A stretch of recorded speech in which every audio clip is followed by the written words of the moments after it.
I told the station agent 100 times not to read a woman off a train platform like she was a parcel he was expecting, and 100 times he did it anyway. So when the noon train from the east let out its steam and a woman stepped down in a gray traveling coat, clutching a carpet bag like it held the last of her nerve, Amos Prout hollered across the platform, "Boone, your bride's here," before I'd so much as set down my coffee. I want to say I corrected him right off. I didn't. I want to say I looked at her and knew. I didn't do that either. What I did was stand there like a fence post, while a stranger with tired eyes and a jaw set hard against crying looked me over the way a woman looks over a horse she isn't sure she wants to buy, and said, "You're Mr. Boone, then?"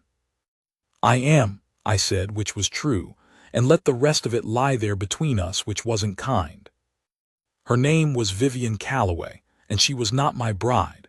She was not anybody's bride, not anymore, not if she had anything to say about it, and from the look of her, she had a great deal to say about it. All of it aimed at a man 3 states behind her she'd left standing at an altar of his own making, a man her father had picked the way he picked cattle, for breeding and bloodline and not one other reason. She'd bought a ticket west with money she wasn't supposed to have, sewn into the lining of that carpet bag like a woman, running a smuggling operation against her own family, ridden 2 days on a train with her heart going like a trip hammer, and gotten off at Larkspur Crossing for no better reason than it was as far as her money would carry her before the return fare home was due. Amos, God bless his meddling soul, had a telegram in his hand from 6 months back, the one I'd sent to a matrimonial agency in St. Louis after a long winter of talking to nobody but cattle, and the one letter that had never come back to answer it. He'd matched Vivian's face against a description he only half remembered, decided close enough was good enough, and set the whole misunderstanding rolling before either of us had a chance to stop it. The return train left at 6:30 that evening. She meant to be on it, headed back east to face whatever was waiting. Not to marry the man, she was firm on that, firmer than I'd have credited a woman 2 days off a runaway trip to be, but to face her father like an adult instead of a coward who'd fled in the night. She had 6 hours to kill in a town she'd never meant to see twice, and Amos Prout had just handed her to me like Christmas. I ought to have said, plain as day, "Ma'am, there's been a mistake. Lord knows I opened my mouth to." But she looked so thoroughly finished with men explaining things to her that day that I found myself saying instead, "Well, you've got 6 hours and nowhere to spend them. I've got a wagon and nowhere I need to be till supper. Seems a waste for both of us to sit here staring at the tracks." She studied me a long moment, the same look she'd give a fence she was deciding whether to climb or walk around. "You're not actually expecting anyone," she said. "It wasn't a question." "No, ma'am." "And you're not going to pretend I'm her." "No, ma'am. Wouldn't get far pretending. She was supposed to be blonde and from Ohio, according to the agency's letter. You've got neither of those going for you, and I expect you know it better than most." That got the first crack in her, not quite a laugh, but the ghost of one, quick and surprised at itself, like she hadn't laughed at anything in longer than she cared to count. "Then why offer? You could put me right on Amos Prout's misunderstanding and be rid of the whole business." I thought about lying. I'd gotten good at lying to myself in the 2 years since Ellen died, telling myself I didn't need anything from anybody, that the ranch and the cattle and the long silent evenings suited me fine, that a man could get by on work alone if he set his mind to it. But something about a woman standing on a depot platform with her whole life in one carpetbag, daring the world to give her a reason to feel anything but numb, put the truth in my mouth before I could stop it. "Because you look like a woman who's spent 2 days deciding everything alone," I said, "and I expect 6 more hours of it isn't going to make the deciding any easier. Might as well have company while you wait. I've got a wagon, a stack of errands I've been putting off, and no better way to spend an afternoon." She didn't answer that right away. Her eyes went to the depot clock, then to the empty road leading out of town, then back to me, weighing something I couldn't see the shape of. 6 hours, she said finally, like she was setting the terms of a contract. And you'll have me back at this platform by 6:30, whatever else happens. You have my word on it. She picked up her bag then and walked toward my wagon like she'd made up her mind about something, though I couldn't have told you what, whether it was trusting me, or simply trusting that 6 hours with a stranger couldn't be worse than 6 hours alone with her own thoughts. Amos caught my sleeve as I turned to follow her. She really ain't the one from the agency, he whispered, looking stricken. She really ain't, Amos. Well, he said, brightening with the shameless speed of a man who'd never once let a fact slow down a good story, she's a sight prettier than that agency photograph anyhow. Don't go correcting it too quick, Boone. Man your age don't get many second chances handed to him at a train platform. I told him to mind the freight schedule and not my business, and went to catch up with a woman who was, by then, already climbing up onto my wagon seat without waiting to be helped. We spent that morning, what was left of it, past noon now and running toward 1, the way two strangers spend a stretch of hours they never planned to have together, running my errands, because errands were the only excuse I had to keep her moving instead of sitting her down somewhere to watch that clock in the depot window count off her whole afternoon. We went first to the feed store, where old Prute's wife, Dorothy, who ran the counter while Amos ran his mouth down at the depot, took one look at Vivian riding beside me on the wagon seat and started measuring her for a wedding dress with her eyes before either of us could get a word in edgewise. Well, aren't you a picture, Dorothy said, coming around the counter with the particular gleam of a woman who'd been trying to marry me off for 2 years running. Silas Boone, you never said a word about sending off for a bride. Here I've been telling every widow in 3 counties you weren't interested in remarrying, and all along. She's not my bride, Dorothy, I said, for what felt like the 100th time that hour, though it had only been the 2nd. Course she isn't, Dorothy said, with the exact tone of a woman who intended to believe no such thing, and went right on fitting Vivian for a dress that didn't exist, asking after her people back east, her traveling dress, whether she preferred lace or plain trim, until Vivian flustered, but with a spark of dry humor showing through the fluster. Said she'd always preferred plain trim, thank you. On the rare occasions she was permitted an opinion on the matter at all. That last part landed harder than she meant it to, I think. Dorothy didn't catch the weight of it, chattering on about ribbon, but I did, and it told me more about the life Vivian was running from than anything she'd said outright. We escaped the feed store with a sack of nails I hadn't come in for, and Dorothy's promise to have the whole town whispering about Silas Boone's mail-order bride by supper time, a promise I had no doubt she'd keep, and one that would tangle things considerably once Vivian boarded that eastbound train and left me to explain her sudden absence to every gossiping soul in Larkspur Crossing. I decided not to worry on it. There'd be time enough for explaining after she was gone. At the Mercantile, Vivian picked up a bolt of blue calico from the counter and held it against herself in the cracked mirror by the door, and her expression went somewhere I couldn't fully follow, half longing, half the careful, guarded look of a woman handling a life she'd already decided wasn't hers to have. You don't strike me as a woman who wanted a rancher's wife's life, I said, watching her in the mirror rather than at her directly, the way you'd watch a spooked horse you didn't want to startle. I don't know what I want, she said, and set the calico down like it had burned her fingers. That's rather the trouble, Mr. Boone. I've spent 26 years being told what I want, by my father, and lately by a man my father selected on my behalf as though I were a parcel of land he was arranging to have surveyed and sold.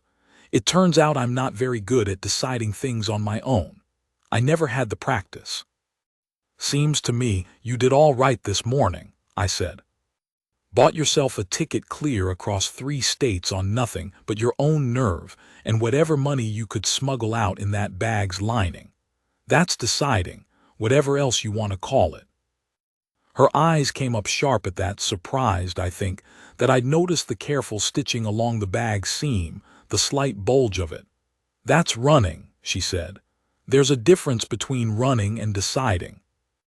"Maybe," I allowed, picking through a bin of nails I didn't need, mostly to give my hand something to do besides reach for hers, which some fool part of me kept wanting. Or maybe running's just deciding in a hurry, when a body doesn't have the luxury of taking it slow. I don't figure the getting away from is always so different from the getting toward. Depends what you find once you've run far enough. She looked at me sideways at that, like I'd said something she hadn't expected out of a man in a battered hat, and a coat that had seen 4 winters too many patched at the elbow. I didn't tell her that I'd done my own share of running 2 years back, not with a train ticket, but with silence, with work from can't see to can't see, with every excuse a grieving man could invent to stay too busy to feel the house empty around him at night. I didn't tell her because I hadn't said it out loud to another living soul, not even to Jed Whitfield, who'd worked my ranch alongside me for 6 years and knew me better than any man living, and I wasn't sure why the saying of it wanted to come now, to a woman who'd be gone on the 6:30. We ate a plain lunch at the boarding house table Widow Hutchins kept for travelers passing through, stew and biscuits, nothing fancy, and it was there, over that meal, that the first hard edge of trouble found us.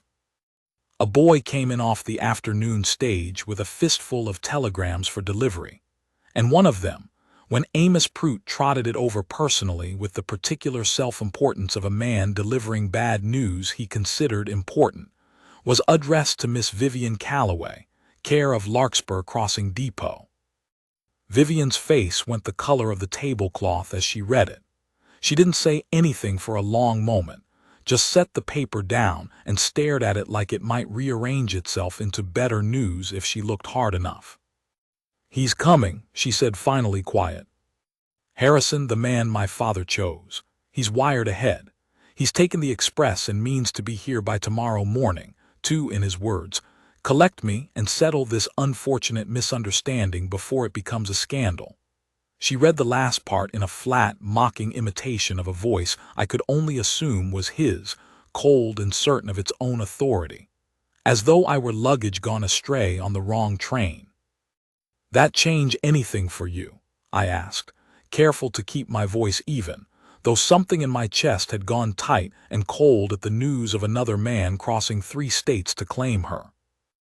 "It changes that I have even less time than I thought," she said, and there was iron in it now under the fear.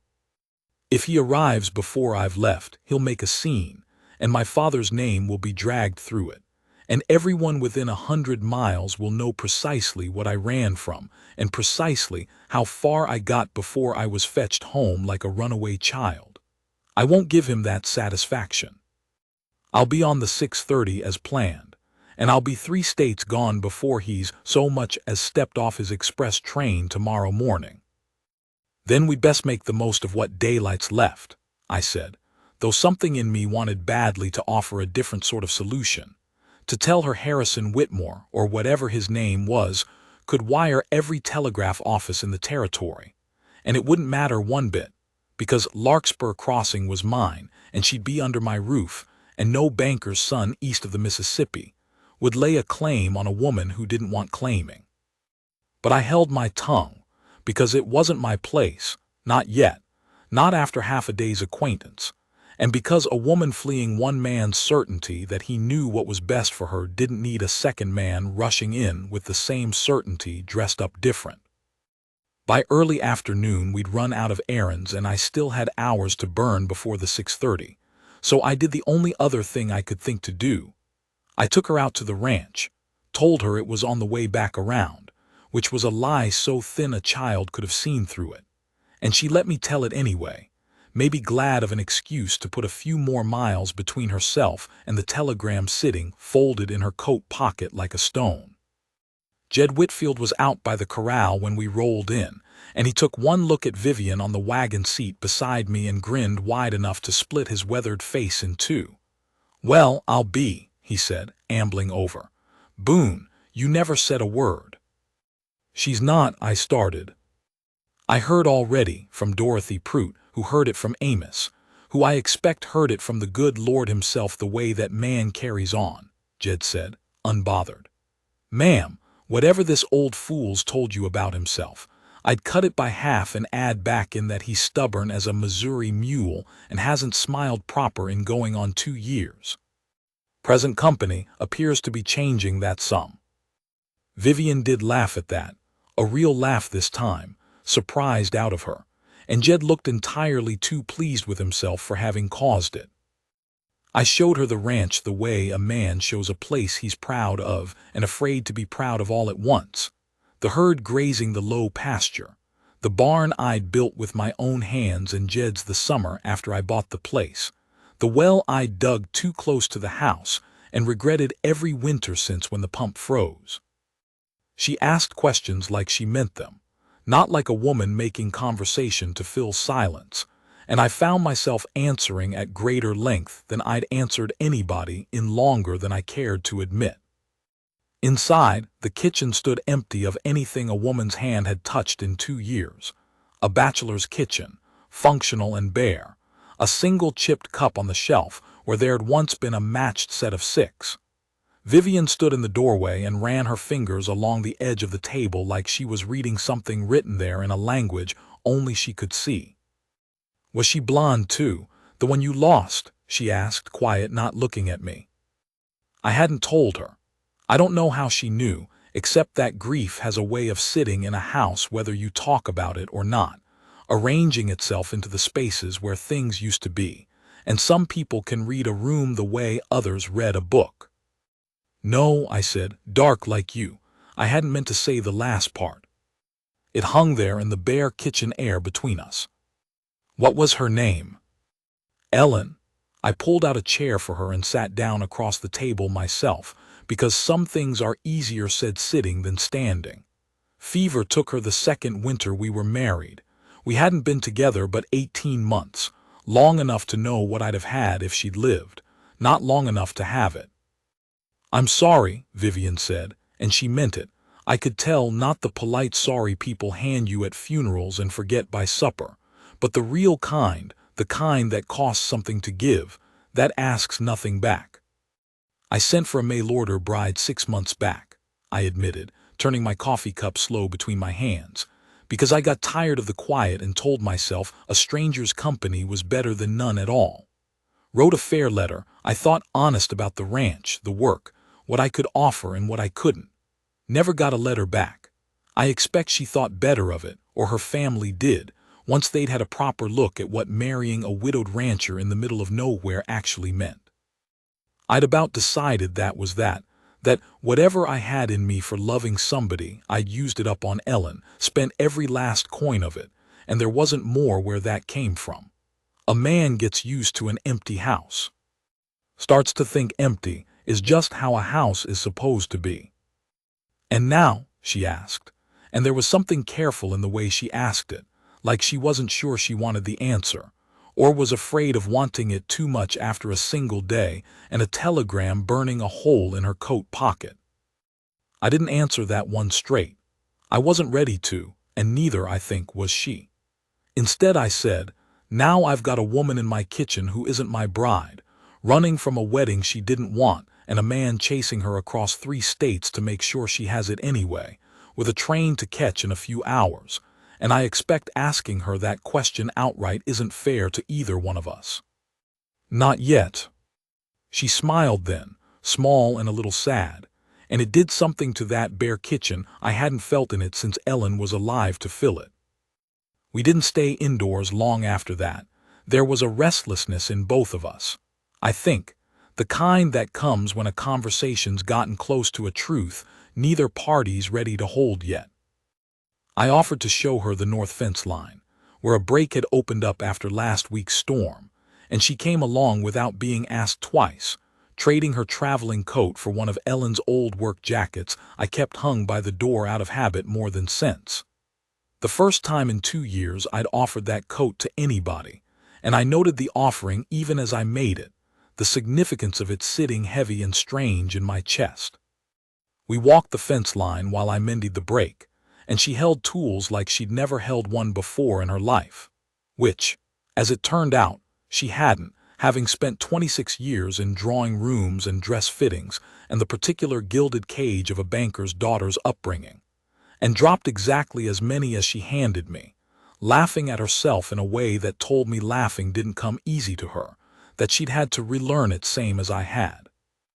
My father would be horrified, she said, watching me hammer a post back true, to see me out here in a dead woman's coat, handing tools to a rancher I met 4 hours ago.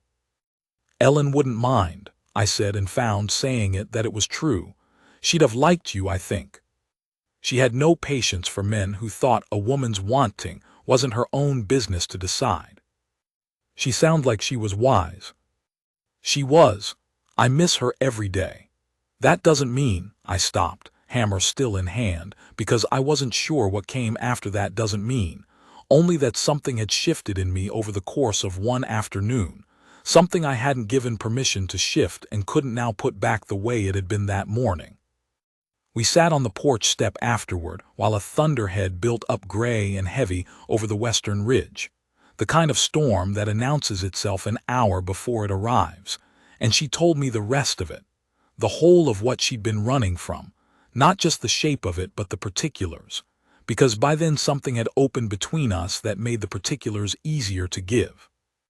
Harrison Whitmore, the banker's son, cold-eyed and calculating, who'd courted her the way a man courts a business merger, who'd looked at her the way a man looks at a ledger he expects to balance in his favor, and never once, in 8 months of courtship, asked her a single question about what she wanted. He never once asked the color of the flowers, she said. Not where we'd live, not whether I loved him. He assumed the wanting wasn't his business.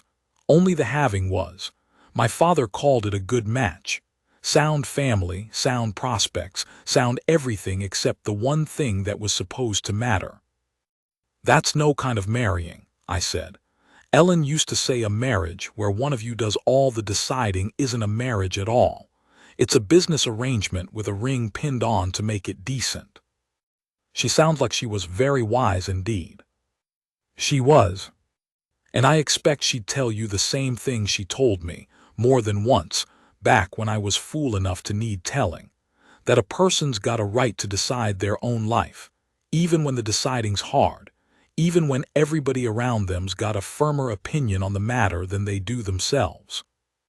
The storm broke before either of us could say much more, cracking open all at once the way storms do on the high plains, and we ran for the barn laughing like a couple of fool children, soaked through by the time we made it, and stood there catching our breath with the rain hammering the roof and lightning turning the world white every few seconds through the gaps in the boards. She looked up at me with her hair plastered dark against her face, strands of it come loose from its careful pinning, and there wasn't a train, wasn't a banker's son wiring ahead from 3 states off, wasn't a dead wife or a wasted letter or a telegram burning in her coat pocket between us for one long, suspended moment. There was just the two of us, breathing hard, closer than either of us had planned to stand, the rain drumming a rhythm that seemed to slow the whole world down around it. The train, she said, not moving. Isn't for 2 more hours, I said, not moving either. Neither of us said anything else for a while. The rain said it for us, and I found myself, God help me, hoping it might never let up at all. But storms on the high plains pass as quick as they come, and by the time this one had blown itself out east toward the very direction Vivian was bound to travel, the light outside had gone gold and long the way it does before evening, and there was no more excuse to linger. I drove her back into Larkspur Crossing with the wet ground steaming behind the wagon wheels and the depot clock, when it came into view, reading a good deal closer to 6:30 than either of us wanted to see. She sat very straight beside me on the wagon seat, Ellen's old coat still around her shoulders. She'd forgotten to hand it back, or maybe hadn't wanted to, her carpetbag in her lap, her jaw set the same hard way it had been set that morning. Except this time I understood what the setting cost her, and it wasn't the same thing it had been at noon. That morning, it had been the set of a woman bracing against the whole world. Now it looked more like the set of a woman bracing against her own heart. "I have to go back," she said, more to herself than to me, as the depot came into full view with its lamp already lit against the coming dusk. "I have to face my father. Tell him myself to his face that I won't marry a man I don't love, whatever Harrison Whitmore wires ahead or how many express trains he takes trying to fetch me home like a piece of runaway property. If I don't go back and say it myself, I'll spend my whole life running from things instead of standing up to them. I know that. I've known it since the moment I read his telegram." "I know it too," I said.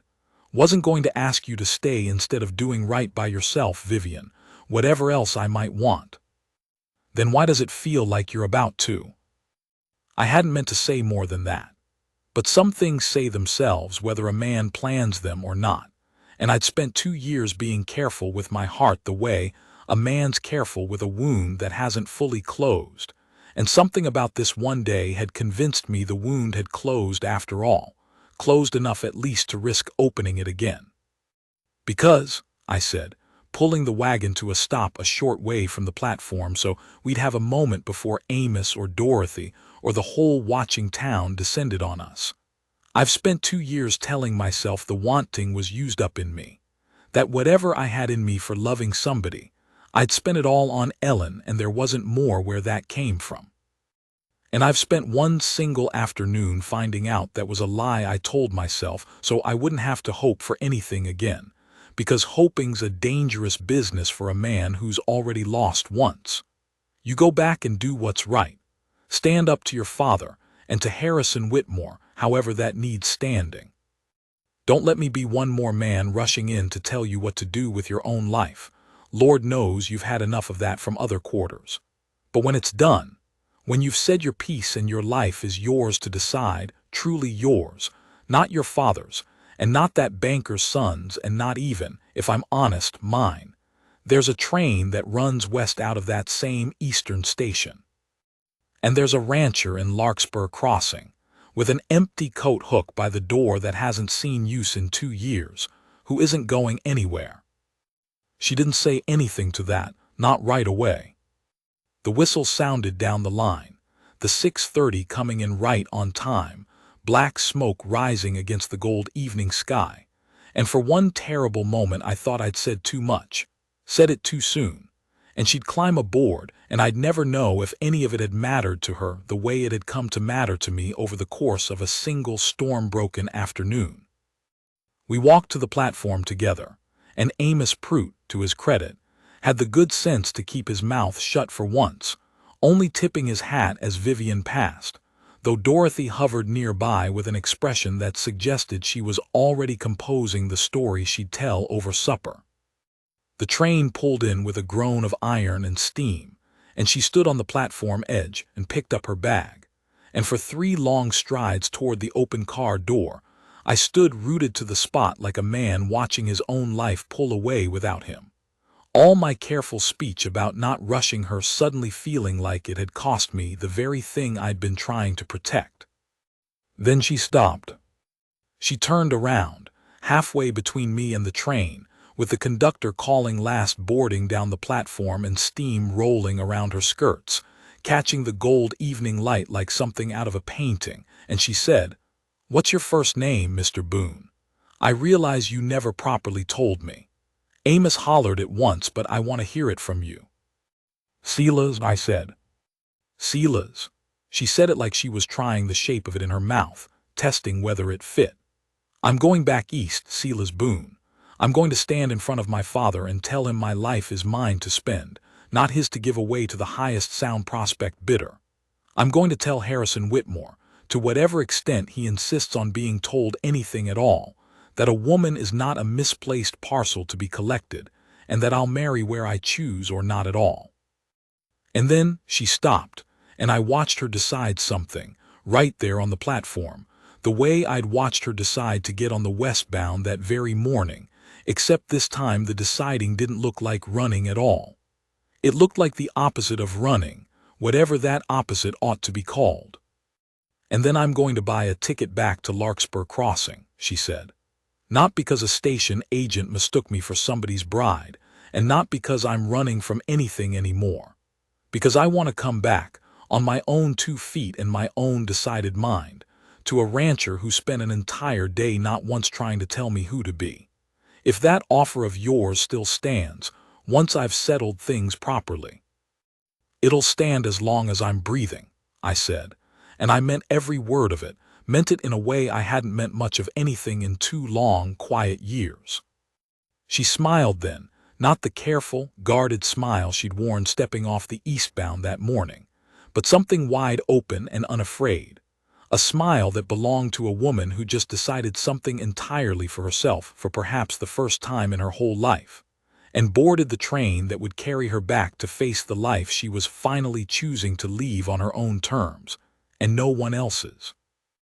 I stood on that platform until the last car disappeared around the bend, Ellen's old coat still folded over her arm where she'd carried it aboard rather than hand it back. And for the first time in 2 years, I didn't feel the quiet of my house waiting for me like a weight I had to carry alone. I felt it waiting like a door, left open, for whoever was brave enough to come walking back through it. The weeks that followed were the longest and shortest of my life in equal measure, long in the waiting, short in how quick the days seemed to burn away once I had something on the other end of them to hope toward. Dorothy Prout told the story of Silas Boone's runaway bride to every soul who'd stand still long enough to hear it, embellishing a little more each telling, until by the 3rd week half the county believed we'd been secretly engaged for a year, and I'd simply been too shy to announce it. I let them believe what they liked. It didn't seem worth the correcting, not when the truth, whatever it turned out to be, was still riding somewhere out on the rails 3 states east, waiting on a woman to decide it. 6 weeks to the day, a letter came not asking for anything, not apologizing for anything, just a date and a train number written in a hand I'd come to know from a single golden afternoon, along with 3 short lines that told me she'd stood in front of her father exactly as she'd said she would, that Harrison Whitmore had taken the refusal with considerably less grace than she'd hoped and considerably less than he deserved credit for, and that she was, in her own words, finally and entirely free to decide. I was at that depot an hour early, hat in hand, heart going harder than it had any right to at my age, Jed Whitfield having ridden in special just to see it and Dorothy Prout having already, I strongly suspected, begun sewing something blue behind the mercantile counter whether anyone had asked her to or not. When the westbound pulled in and Vivian Calloway stepped down onto that platform for the second time in her life, carpetbag in one hand and Ellen's old coat folded neat over the other arm, nothing behind her now but a life she'd claimed for herself at last, entirely her own to spend. I didn't wait for any station agent to tell me who she was. I already knew. I'd known since the moment she turned around on that platform 6 weeks before, steam rolling gold around her skirts, and asked a stranger his name.